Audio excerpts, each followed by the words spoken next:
Hi friends, I'm Tilak, you're watching Tech Made Be Unique, and today we're going to see how to create this video with the laser Snapchat filter. And if you are new to this channel, make sure to click on subscribe button below. We just quickly move on to the video. So first open your Snapchat and just swipe up, and here you just need to search as laser eye.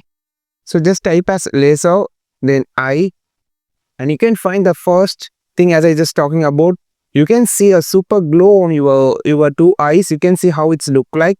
And if you just open your mouth, you can see the laser coming out from the eye. So this is how you just use this laser eye, which is really super and awesome. So you can see how the VFX working on the filter, which make it real. And this is so creative filter. You can just use it for your trending videos on your Snapchat, or you can just post it on YouTube, or you can just use it on Instagram. So try this filter, which is super awesome. You can just make a short film by using this filter, and it's quite awesome, and you can see how it's look like.